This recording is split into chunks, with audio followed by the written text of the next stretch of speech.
All right, in this video we're going to look at the green section. The green section just had 3 questions in it.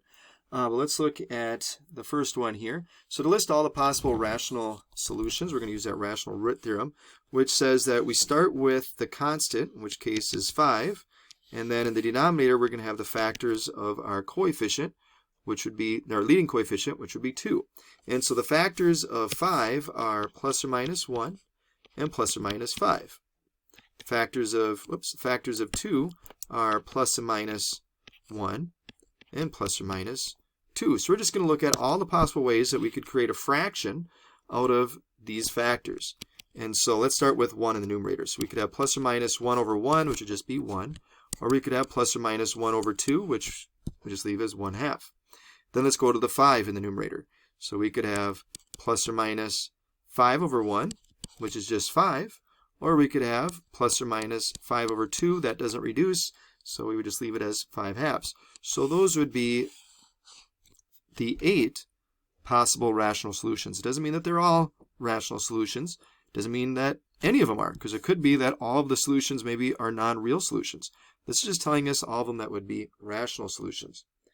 All right, so for number 2, it says list all the real and complex root of each function. Right, so the first thing we're going to do is to figure out the real. Now we could list out all the possible ones, but that's just going to be, basically it would just be between 2 and 2 over 1 and 1, plus or minus 1, or it could be plus or minus 2, because we look at the factors of 2 and 1 in the denominators. So, but we'd have to look at a graph anyhow. So we could list them out if you wanted to, but otherwise we have to look at a graph. So let's go ahead and start there. All right, so looking at our graph, so again, I already have this one here, x cubed plus x squared minus x plus 2, and then let's go ahead and graph that one. And so we can see here that it has one real solution at -2. Now the fact that there's kind of a twist to this graph tells me that there's probably going to be some other solutions that are non-real solutions. In fact, the fact that it's a cubic and only have one real solution tells me that there's 2 other solutions here. They're just going to be non-real solutions. So let's look at how to figure that out. So again, your 0 here is at -2. So we're going to use that 0 at -2. And we can use synthetic division. You can use long division. I think the common consensus when I work with students is that people like synthetic division the best, which is also my personal favorite. So let's just bring down the 1. -2 times 1 is -2. 1 plus -2 is -1. -2 times -1 is a positive 2. -1 plus 2 is 1, and -2 times 1 is -2. Add those together, we get 0, which is what we expected, because we'd expect to not get a remainder. The fact that it's a 0, we know that there should not be a remainder. If we had gotten a remainder, that's an indicator that you did something wrong with your synthetic division. Maybe you forgot the -2, maybe you made a simple mistake with your adding or subtracting, your multiplying there, so just double check your work. All right, so now I know that we're going to leave this one as a 1, so this would be an x, this would be an x squared. So we have x squared minus x plus 1 as our other factor. Now, unlike the other one that maybe if you watch the video or not, I think in the yellow section, there was a question, I believe, it was, if I look back here, number 3. Number 3 in the yellow section, we had x squared plus 4. And we were just able to solve that by setting it equal to 0 and solving. We can't do that here because I have 2 x's. Here, my only option to solve this is to use a quadratic formula. So to find the quadratic formula, remember it's opposite of b. So b is -1, so the opposite of -1 is 1. Plus or minus the square root of b squared, -1 squared is 1, minus 4 times a, which is 1, times c, which is 1. All over 2a, and 2 times 1 is just 2. So if we simplify that numerator, we're going to have 1 plus or minus the square root. Well, 1, so all of this, 4 times 1 times 1 is just 4. So 1 minus 4 is -3. So we're going to have -3 underneath the radical. Now, we can't take the square root of -3. Remember, to simplify this, we're going to factor out an I.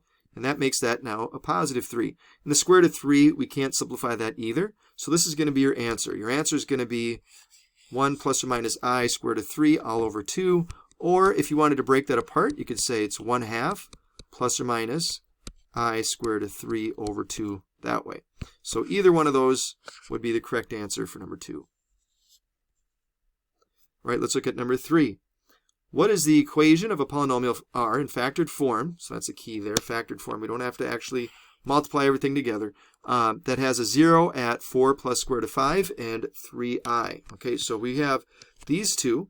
Now remember, we have the fact that remember we have that conjugate theorem that says if 4 plus the square root of 5, whoops, let me switch back to a pen. If we have 4 plus the square root of 5 as a factor, that means its conjugate, 4 minus the square root of 5, is also a factor.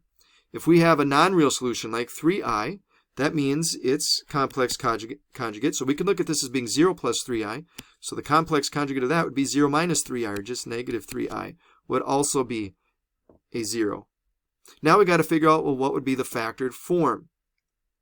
Now remember, if 3 is a factor, then x minus 3 would be, 3 is a root, or 3 is a solution, or 3 is a 0. All of those words are interchangeable.